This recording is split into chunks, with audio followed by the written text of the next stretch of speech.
ሰላም የሃሚንግ ስፖርት ተከታታዮች እንዴት ናችሁ? የዕለተ እሁድ የሃሚንግ ስፖርት አጫጭር ስፖርታዊ መረጃዎችን ይዘን ቀርበናል። በቅድሚያም የእንግሊዝ ፕሪሚየር ሊግ 31ኛ ሳምንት ጨዋታዎችን ወደ እናንተ እናደርሳለን። የ31ኛ ሳምንት ጨዋታዎች አርብ ዕለት ነው መካሄድ የጀመሩት። ቦርንማውዝ ከማንቸስተር ዩናይትድ ባደረጉት ጨዋታ ነበር የዚህ ሳምንት መርሃ ግብር የጀመረው። በቪታሊቲ ስታዲየም በተደረገው ጨዋታ ብሩኖ ፈርናንዴዝ በፍጹም ቅጣት ምትና ጄምስ ሂል በራሱ ላይ የማንቸስተር ዩናይትድን ግቦች ሲያስቆጥሩ ጁኒየር ክሩፒ በፍጹም ቅጣት ምትና ሪያን ክርስቲ በጨዋታው የቦርንማውዝ ግቦችን አስቆጥረው ነበር። በጨዋታው 78ኛው ደቂቃ ላይ ሃሪ ማጉዌር በሰራው ጥፋት በቀይ ካርድ ከሜዳ መውጣቱን እናስታውሳለን። ቦርንማውዝ በፕሪሚየር ሊጉ ለ11ኛ ተከታታይ ጊዜ ሳይሸነፍ የወጣበት ጨዋታ ሲሆን ለመጨረሻ ጊዜ የተሸነፈው በሜዳው በአርሰናል 3-2 እንደነበር ይታወሳል። በውድድር ዓመቱም ለ10ኛ ጊዜ አቻ የተለያየው ማንቸስተር ዩናይትድ በ55 ነጥብ 3ኛ ደረጃ ላይ ተቀምጧል። ቅዳሜ ዕለት ወደ ተደረጉ ጨዋታዎች ስናልፍ ቀዳሚ ጨዋታ የነበረው በብራይተን እና በሊቨርፑል መካከል የተደረገው ጨዋታ ነው። በአሜክስ ስታዲየም በተደረገው ጨዋታ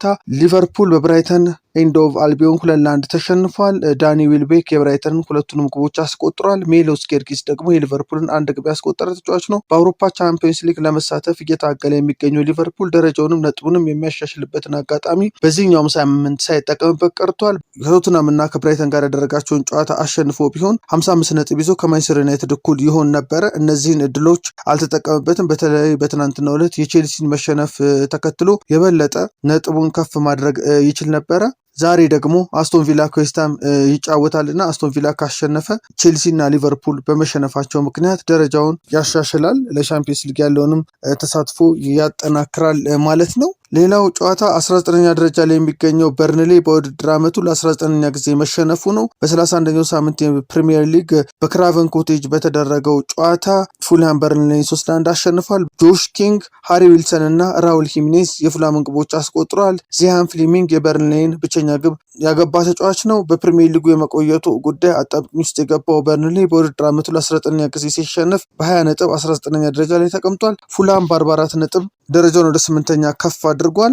በሌላ ጨዋታ ሊድስ ዩናይትድ እና ብሬንፎርድ ጨዋታቸውን 0-0 በሆነ ውጤት ፈጽመዋል። ምሽት 2 ሰዓት ተኩል ላይ በተደረገ ጨዋታ ደግሞ በ31ኛው ሳምንት የእንግሊዝ ፕሪሚየር ሊግ ከሜዳ ውጭ ከኤቨርተን የተጫወተው ቼልሲ ለሁለተኛ ተከታታይ ጊዜ የተሸነፈበት ሆኗል። በሂል ዲክሰን ስታዲየም በተደረገው ጨዋታ ቤቶ የኤቨርተን 2 ግቦች አስቆጥሯል። ኤልማይ ኒዳይ ደግሞ 3ኛውን ግብ ከመረብ አሳርፏል። ቀደም ብሎ በተደረገው ጨዋታ ሊቨርፑል መሸነፉን ተከትሎ ቼልሲ የአውሮፓ ቻምፒየንስ ሊግ ተሳትፎን ለማረጋገጥ ደረጃውን የሚያሻሽልበትን እድል ቢያገኝም ሳይጠቀምበት ቀርቷል። ኤቨርተን በ46 ነጥብ ወደ 7ኛ ደረጃ ከፍ ሲል ቼልሲ በ48 ነጥብ 6ኛ ደረጃ ላይ ተቀምጧል። የምዕራብ ለንደኑ ክለብ ከባለፉት 6 ተከታታይ የሊግ ጨዋታዎች ማሸነፍ የቻለው አንዱን ብቻ ነው። በዛሬው ዕለትም የ31ኛው ሳምንት የእንግሊዝ ፕሪሚየር ሊግ ቀሪ ጨዋታዎች ይደረጋሉ። ከቀኑ 9 ሰዓት ላይ ኒውካስል ዩናይትድ ከሰንደርላንድ የሚጫወት ሲሆን አስቶን ቪላ እና ዌስትሃም እንደዚሁም ደግሞ ቶትናም እና ኖቲንጋም ፎረስት ከቀኑ 11 ሰዓት ከሩብ ላይ ጨዋታቸውን ያደርጋሉ። በካራባኦ ካፕ የዋንጫ ፍጻሜ የሚጫወተው ማንቸስተር ሲቲ ከክሪስታል ፓላስ ጋር የሚያደርገው የ31ኛው ሳምንት መርሃ ግብር ለሌላ ጊዜ የተላለፈ ሆኗል። ወደ ካራባኦ ካፕ የፍጻሜ ጨዋታ የተመለከተ መረጃዎችን ከማድረሳችን በፊት 243ኛውን የማድሪድ ደርቢ እንመልከት። በስፔን መዲና ማድሪድ ውስጥ የሚደረገው ኤል ደርቢ ማድሪድ ሌኞ ከስፖርታዊ ፉክክር ባለፈ የማህበራዊ መደብ እና የታሪክ ግብግብ መገለጫ ተደርጎ ይወሰዳል።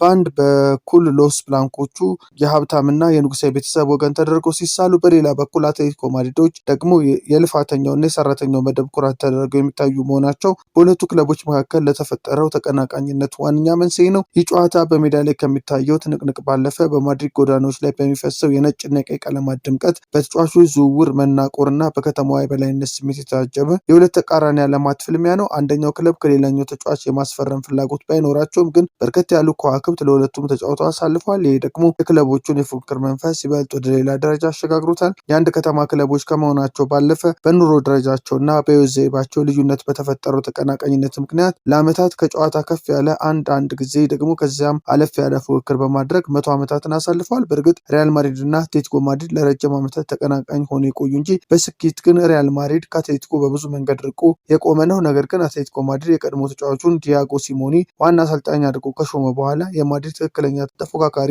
ሆኖ ያለፉትን 10 ዓመታት አሳልፏል። ከእግር ኳስ ጨዋታነት ባለፈ የማድሪድ ከተማ ኩራትና የክብር መለኪያ ሆኖ ለዘመናት የዘለቀው ደርቢ ዛሬ ለ243ኛ ጊዜ ይደረጋል። 29ኛ ሳምንቱ ላይ በደረሰው የስፔን ላሊጋ ሁለተኛ ደረጃ ላይ የተቀመጠው ሪያል ማድሪድ በሜዳው አትሌቲኮ ማድሪድን የሚያስተናግድበት ጨዋታ ይጠበቃል። ሊጠናቀቅ የ10 ጨዋታዎች ዕድሜ ብቻ በቀረው የስፔን ላሊጋ ባርሴሎና ሊጉን በ7 ነጥብ እየመራ ሲሆን ሁለተኛ ላይ የተቀመጠው ማድሪድ ከመሪው ያለውን የነጥብ ልዩነት ለማጥበብ ወደ ሜዳ የሚገባበት ጨዋታ እንደሆነ ይጠበቃል። ነገር ግን ከከተማ ተቀናቃኙ ሪያል ማድሪድ ከባድ ፈተና ይጠብቋል። ሁለቱ ቡድኖች በሊጉ መስከረም ላይ በተገናኙበት የመጀመሪያ ጨዋታ አትሌቲኮ 5-2 ማሸነፉ የሚታወስ ነው። ምሽት 5 ሰዓት ላይ በሳንቲያጎ ቤርናቦ በሚጀምረው ጨዋታ በማድሪድ በኩል ግብ ጠባቂው ቲቦት ኩርቷ በጉዳት ከስብስቡ ውጪ ሲሆን ኪሊያን ኤምባፔ ከጉዳቱ በመመለሱ በምሽቱ ጨዋታ ከቪኒሲየስ ጁኒየር ጋር በመጣመር በቋሚነት ሊጀምር ይችላል ተብሏል። በአትሌቲኮ በኩል ደግሞ ግብ ጠባቂው ያን ኦብላክ የመሰለፉ ነገር ያልተረጋገጠ ሲሆን ፓብሎ ባሪዮስ እና ሮድሪጎ ሜንዶዛ በጉዳት የማይሰለፉ ተጫዋቾች ናቸው። ቀን 10 ሰዓት ላይ የሊጉ መሪ ባርሴሎና በሜዳው ካምፕ ኑ ራዮ ቫይካኖን ሲገጥም አትሌቲክ ክለብ ከሪያል ቤቲስ እና ሴልታ ቪጎ ካላቬስ ሌሎች የዛሬ ጨዋታዎች ናቸው። የካራቦ ካፕ የዋንጫ ፍጻሜ ጨዋታ በአርሰናል እና በማንቸስተር ሲቲ መካከል በዌምብሌይ ስታዲየም ምሽት 1 ሰዓት ተኩል ይደረጋል።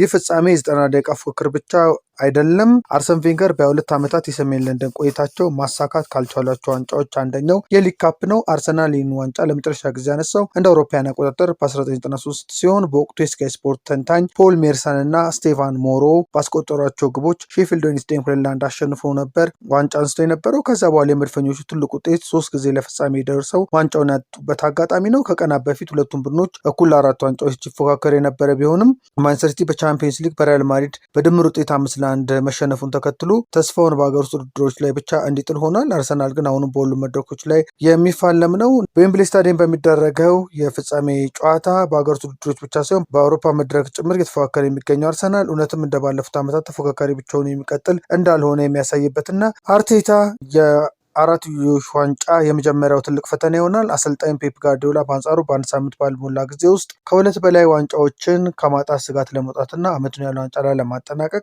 መልስ የሚሰጥበት መሆኑ መርሃ ግብሩን እጅግ ተጠባቂ ያደርገዋል። ይሄኛው ፍጻሜ በእንግሊዝ ሊግ ካፕ የ66 ዓመት ታሪክ የሊጉ መሪ እና ሁለተኛ ደረጃ ላይ የተቀመጡ ቡድኖች ለመጀመሪያ ጊዜ የሚገናኙበት ነው። ሚካኤል አርቴታ በተጫዋችነትም ሆነ በአሰልጣኝነት በዌምብሌይ ያደረጋቸውን 12ቱንም ጨዋታዎች በድል አጠናቋል። ማንቸስተር ሲቲ ደግሞ በዚህ ግዙፍ ሜዳ ካደረጋቸው 9 የሊግ ካፕ በ8 በማሸነፍ አስገራሚ ክብረ ወሰን አለው። አርሰናል ከማንቸስተር ሲቲ ጋር በተገናኘባቸው ያለፉት 6 ጨዋታዎች ሽንፈት ያልቀመሰ ሲሆን ሚካኤል አርቴታ በአርሰናል ቤት ትልቅ ውጤቱ በ2020 ያሳካው የኤፍኤ ካፕ ዋንጫ ነው። በዌምብሌይ ተደጋጋሚ ጨዋታዎችን በማድረግ ወደር የሌለው ፔፕ ጋርዲዮላ አሁን ለ2ኛ ጊዜ በዚህ ታሪካዊ ስታዲየም ይጫወታል። ውሃ ሰማያዊ ለባሾቹ በሊግ ካፕ ከአርሰናል ጋር በተገናኙባቸው ያለፉት 4 ጨዋታዎች ሁሉንም ሲያሸንፉ የተቆጠረባቸው አንድ ግብ ብቻ መሆኑም ሌላኛው የቁጥር ብልጫቸው ነው። ያለፉትን 4 ተከታታይ ጨዋታዎች ማሸነፍ የተሳነው ማንቸስተር ሲቲ አንድም ወደ አሸናፊነት ለመመለስ ሁለቱም ከ4 ዓመት በኋላ የሊግ ካፕን ለማሳካት ወደ ሜዳ የሚገባበት በመሆኑ የሰሜን ለንደኑ ክለብ የቱንም ያክል በሁሉም የጨዋታ ክፍል ጠንካራ ቢሆንም ፈተናውን ከባድ ያደርግበታል። በፍጻሜው በማንቸስተር ሲቲ በኩል ተከላካዩ ማርክ ጌሂ ከካራባ ዋንጫ ግማሽ ፍጻሜ ጨዋታ በፊት ዝውውሩን ባለማጠናቀቁ ምክንያት የማይሰለፍ ሲሆን ወጣቱ ግብ ጠባቂ ጄምስ ትራፎርድ በቋሚነት እንደሚጀምር አሰልጣኝ ፔፕ ጋርዲዮላ ተናግሯል። በአርሰናል በኩል አዲስ ጉዳት ባይኖርም የዩሪያን ቲምበር እና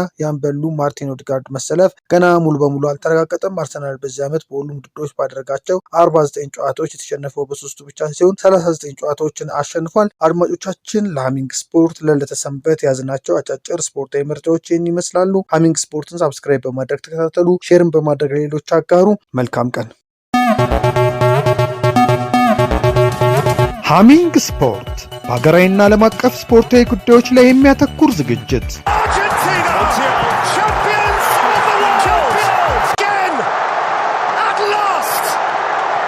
በሃሚንግ ስፖርት የስፖርት ዜናዎች፣ በተመረጡ ርዕሶች ላይ ውይይት፣ የእንግዳ ዝግጅት፣ የስፖርተኞች ግለ ታሪክና የሴቶችን እግር ኳስ በልዩ ሁኔታ ይዳስሳል።